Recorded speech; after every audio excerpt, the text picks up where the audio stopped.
Char Abrams contre 20 insurgés. L'héroïne méprisée en Irak. Le soleil brûlant du désert irakien frappait impitoyablement la base militaire américaine quand Amara Johnson essuyait ses mains pleines de graisse sur son uniforme taché. Elle était agenouillée près d'un char Mun Abrams, ses outils éparpillés autour d'elle comme les pièces d'un puzzle complexe.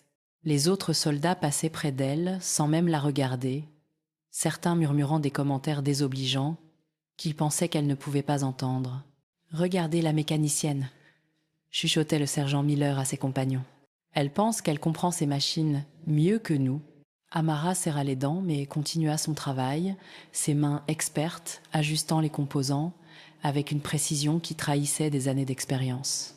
À 32 ans, elle avait appris à ignorer les regards méprisants et les commentaires blessants de ses collègues.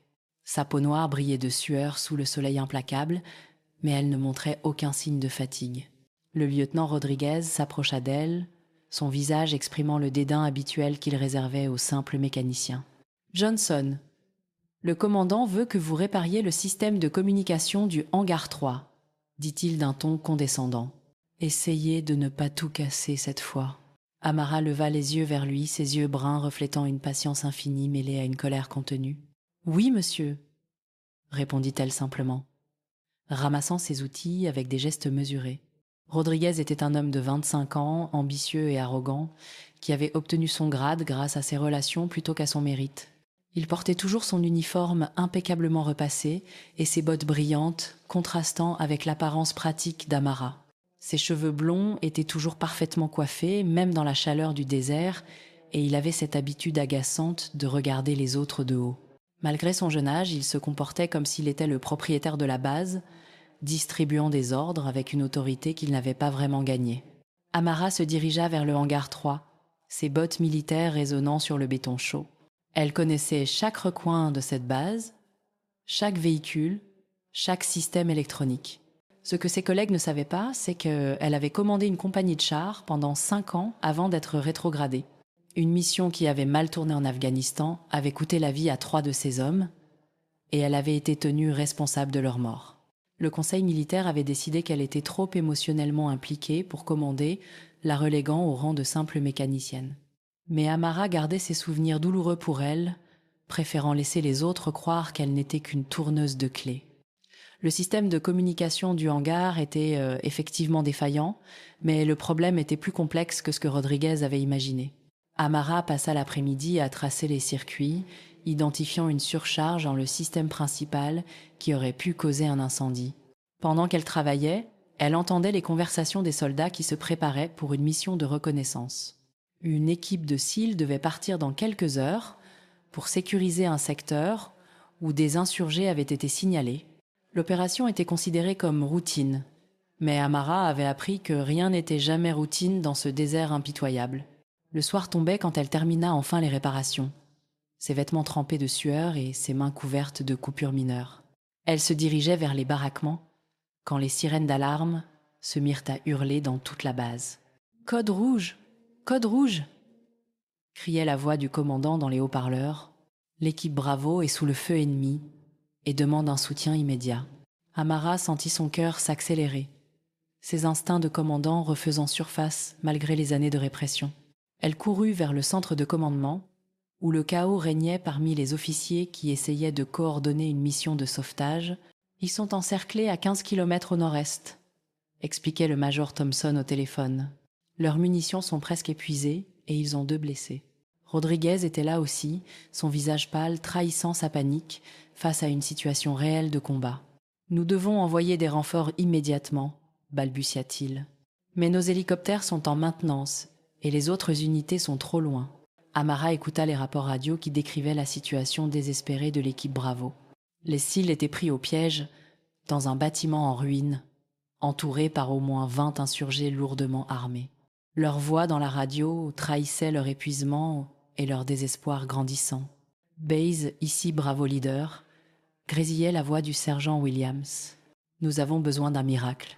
Et vite !» C'est à ce moment qu'Amara prit la décision qui allait changer sa vie. Elle se tourna vers le major Thompson et dit d'une voix ferme : « Monsieur, je peux les sortir de là. » Thompson la regarda avec surprise, comme s'il venait de remarquer sa présence pour la première fois. « Johnson, ce n'est pas le moment pour vos réparations, » dit-il avec impatience. « Laissez les vrais soldats s'occuper de ça. » Mais Amara ne bougea pas, ses yeux fixés sur la carte tactique, affichée sur l'écran. « Monsieur, avec tout le respect que je vous dois, je connais ce terrain et j'ai l'expérience nécessaire. » Rodriguez ricana. « L'expérience ? Vous êtes mécanicienne, Johnson.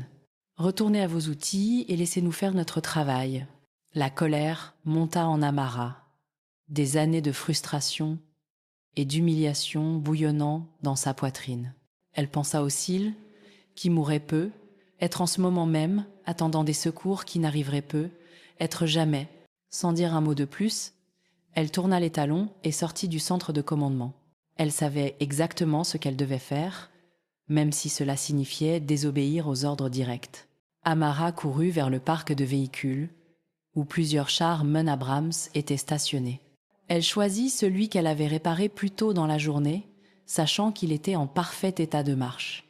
Ses mains tremblaient légèrement quand elle monta dans le char, mais ce n'était pas de peur. C'était l'adrénaline du combat, cette sensation familière qu'elle n'avait pas ressentie depuis des années.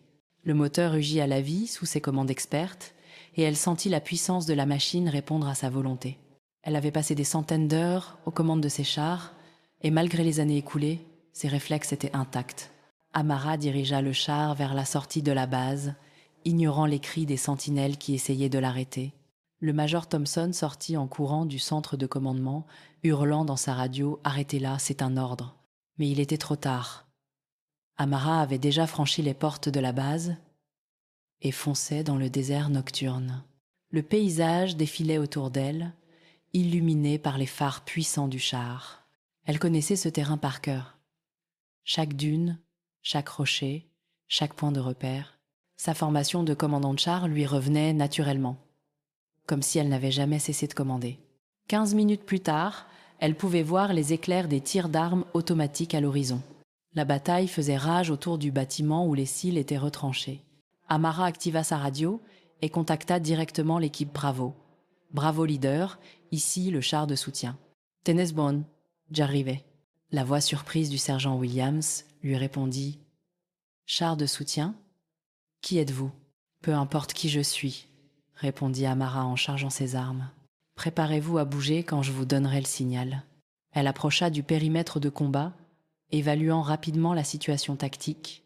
Les insurgés avaient établi des positions dans plusieurs bâtiments autour de celui où étaient piégés les Seal. Ils utilisaient des lance-roquettes et des mitrailleuses lourdes, créant un feu croisé mortel. Amara savait qu'elle n'avait qu'une chance de réussir, et qu'elle devait frapper vite et fort. Elle dirigea le char vers la première position ennemie, son canon principal se tournant avec une précision mécanique. Le premier obus explosa dans le bâtiment occupé par les insurgés, réduisant leur position en gravat. L'effet de surprise joua en sa faveur. Les ennemis ne s'attendaient pas à l'arrivée d'un char. Amara manœuvra habilement le véhicule blindé, utilisant sa mobilité pour éviter les tirs de roquettes. Ses années d'expérience au combat se manifestaient dans chaque mouvement, chaque décision tactique.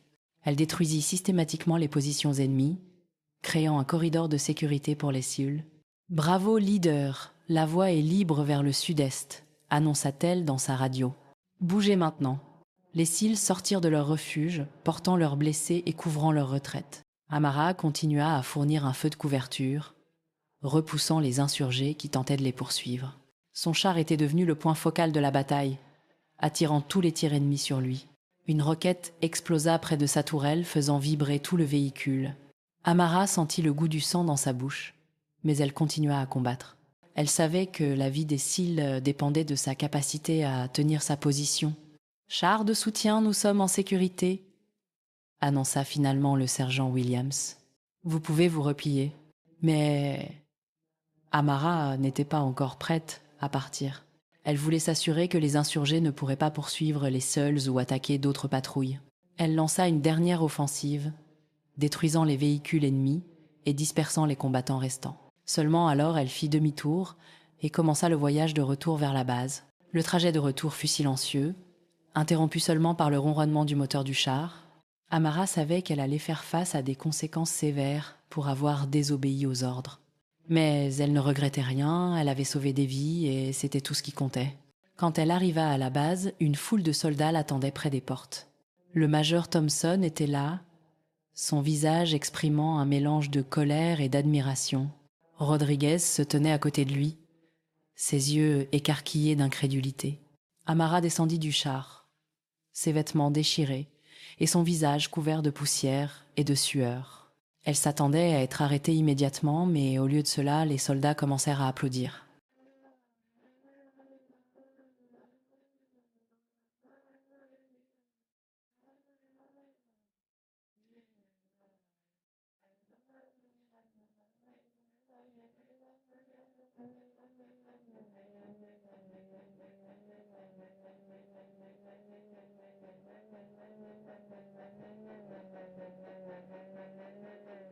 Cette femme est un héros, disait Williams à qui voulait l'entendre. Elle a risqué sa vie pour nous sauver sans hésiter une seconde. Le major Thompson s'approcha d'Amara, son expression sévère s'adoucissant progressivement. « Johnson, vous avez désobéi à un ordre direct, dit-il d'une voix ferme. Mais vous avez aussi sauvé la vie de 6 hommes. » Il marqua une pause, regardant le char derrière elle, puis ajouta « Où avez-vous appris à piloter comme ça ?»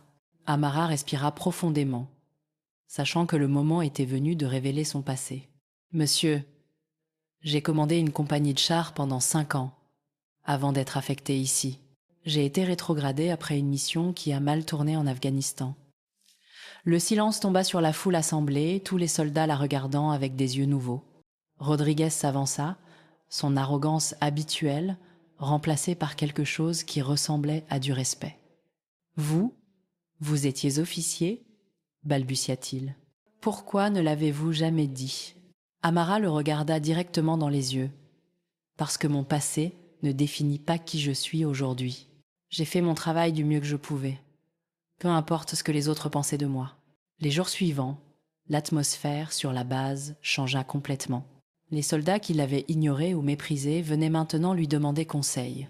Rodriguez, en particulier, semblait transformé par cette révélation. Il commença à traiter Amara avec le respect qu'elle méritait, reconnaissant enfin ses compétences et son expérience. Le major Thompson convoqua Amara dans son bureau 1 semaine après l'incident. Elle s'attendait à une réprimande officielle, être même à une cour martiale. Au lieu de cela, il lui tendit un dossier contenant des documents de promotion. « Johnson, le commandement a examiné votre dossier, » dit-il avec un sourire. « Votre action héroïque a attiré l'attention des hauts gradés. Ils veulent vous réintégrer dans votre grade d'officier. » Amara regarda les documents, ses yeux se remplissant de larmes qu'elle essayait de retenir. Après tant d'années d'humiliation et de travail dans l'ombre, elle avait enfin une chance de retrouver sa place. Mais quelque chose la fit hésiter. « Monsieur, je suis honorée par cette offre, » dit-elle lentement. « Mais j'ai appris quelque chose d'important ces dernières années. Le vrai leadership ne vient pas du grade ou du titre que vous portez. Il vient de votre volonté de servir les autres, peu importe votre position. » Thompson la regarda avec curiosité. « Que voulez-vous dire, Johnson ?» Amara sourit, une expression de paix traversant son visage fatigué. « Je veux dire que je suis fière d'être mécanicienne, monsieur. J'ai trouvé ma place ici et je peux faire la différence, peu importe mon grade. Si vous voulez me promouvoir, je l'accepterai avec honneur. Mais je ne laisserai jamais personne me dire que mon travail actuel a moins de valeur. » Thompson hocha la tête, comprenant enfin la sagesse de cette femme remarquable. « Dans ce cas, Johnson, vous serez promu sergent-chef, mécanicienne. Vous dirigerez l'équipe de maintenance tout en gardant vos responsabilités actuelles. » Amara accepta la promotion avec gratitude, sachant qu'elle avait trouvé l'équilibre parfait. Elle pouvait utiliser son expérience de combat tout en continuant le travail qu'elle aimait. Les mois suivants, elle forma une nouvelle génération de mécaniciens, leur enseignant non seulement les aspects techniques de leur travail, mais aussi l'importance de la fierté professionnelle. Rodriguez devint l'un de ses étudiants les plus assidus, apprenant à respecter tous les membres de l'équipe. Un soir, alors qu'elle travaillait tard dans l'atelier, il s'approcha d'elle avec une expression humble. Sergent-chef Johnson, dit-il doucement, je voulais vous présenter mes excuses pour la façon dont je vous ai traité. J'ai appris une leçon importante grâce à vous. Amara leva les yeux de son travail et lui sourit. Rodriguez, nous avons tous des leçons à apprendre. L'important, c'est que nous grandissions ensemble. Cette nuit-là, alors qu'elle regardait les étoiles du désert depuis sa baraque, Amara réfléchit à son parcours. Elle avait perdu son commandement, mais elle avait trouvé quelque chose de plus précieux, le respect de soi. Elle n'était plus la commandante qu'elle avait été, mais elle n'était plus non plus la mécanicienne invisible qu'elle était devenue. Elle était Amara Johnson, une femme qui avait appris que la vraie valeur ne vient pas de ce que les autres pensent de vous, mais de ce que vous apportez au monde. Le lendemain matin, elle retourna à son travail avec un sentiment de paix qu'elle n'avait pas ressenti depuis des années. Elle savait que d'autres défis l'attendaient, mais elle était prête à les affronter, car elle avait appris la leçon la plus importante de toutes. Parfois, le plus grand héroïsme se trouve dans les actes quotidiens de service et de dévouement. Et dans ce désert impitoyable, entouré de machines et de camarades qui la respectaient enfin, Amara Johnson avait trouvé sa place dans le monde.